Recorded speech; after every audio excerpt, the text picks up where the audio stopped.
আজকে মনে হয় যে ঈদের আনন্দ পাচ্ছে, ঈদের যে আনন্দ হয় সেই আনন্দটাই উপভোগ করতেছে জনগণ। কিরাম জানু এটা আছে বাস্তব জিনিস। অনেকের কাছে দেখতেছি হাসি ছাড়া কেরুর কোনো নাই। এই যে অরাজকতা 16 বছরে যা করিছে তারির খিসারত দিতে হচ্ছে, দেখেন কি কায়দায় দিতে হচ্ছে। এ কোনো রকম ঠেকানো সম্ভব না, ঠেকাতে সে পারবে না। তার কথাগুলো বাইরেতে এমন এমন বক্তব্য আসে। কালকে লাইভই গেছে, প্রকৃত পক্ষে সে লাইভই যাইয়ে জাতির কাছে সে ক্ষমা চাবে বা বলবে যে আমি এই কাজ করেছি, আমি তো পলাই চলে আইছি, আমি কি কাজ করতে পারি, কোন কায়দায় আমি দেশে ফিরতে পারি, তারই তো দেশ। কিন্তু সে তা করি নাই। সে করছে কি লাইভে যে উল্টো পাল্টা কথাবার্তা, কৃষক বাঁচাও, বাংলাদেশ বাঁচাও, হ্যান করো ত্যান করো, এই করে করে মানুষকে দেখেন একটা বক্তব্যর বিনিময়ে কত বড় ক্ষতি হয়ে যাচ্ছে, কত বড় ক্ষতি। এখন মানুষ তো চাচ্ছে জায়গা প্ল্যান করে দেবে, একেবারে সমান করে ছেড়ে দেবে, সমান করে দেবে। এই যে উস্কানিমূলক কথাবার্তা প্রত্যেক ওই দলের ভিতরে অনেকেই বলিছে। যেরাম ওই যে কি একটা ছিল কাদের, ও সবসময় কমেডিয়ান কথা কয়ে কয়ে দেশে এমনভাবে করে ফেলাইছে যে তার কথা শুনলি মানুষ অনেক কিছু ভাবে, অনেক কিছু চিন্তা করে। এখন কই 71 সালে যেরকম মানুষ পলাইছে বাংলাদেশের, ঠিক এই দলের লোকজন ওই কায়দাই পলাই গেছে। এত পলাবে কা? দলের একটা প্রেসিডেন্ট, একটা মন্ত্রী, তার কথাবার্তা থাকবে ডাটের কথা, তার কথা থাকবে ভালো, তার কথা থাকবে সবসময়ের জন্যই সামাজিক ভালো কথা থাকবে। কিন্তু সে তা বলি নাই, সে বলিছে কথাই তার খারাপ হয়েছে সবসময়ের জন্য। সে দেশের জন্য ভালো কাজ করছে, কিন্তু কথা বলিছে খারাপ, কথাগুলো মানুষ শুনে খারাপ। আর তার যে দলের নেতা কর্মী যারা ছিল তাকে কথাবার্তাও খারাপ ছিল। কিরাম যেন তারা আর রাম রাজত্ব হয়ে গেছিল।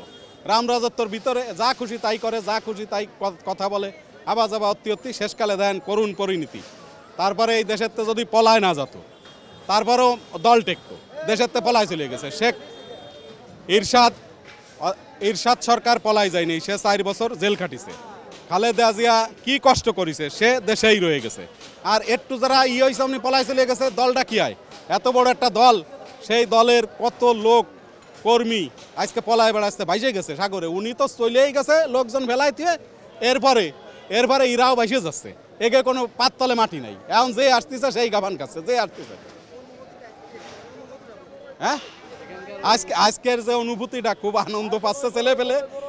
এক দেখেন হাজার হাজার লোকের আনন্দ যে শেষ ঠিকানা টুক শেখ হাসিনা, শেখ মুজিবুর রহমান, তার শেষ ঠিকানা টুক আজকে বিলীন হয়ে যাচ্ছে বাংলার বুকে। এটা থাকতেছে না।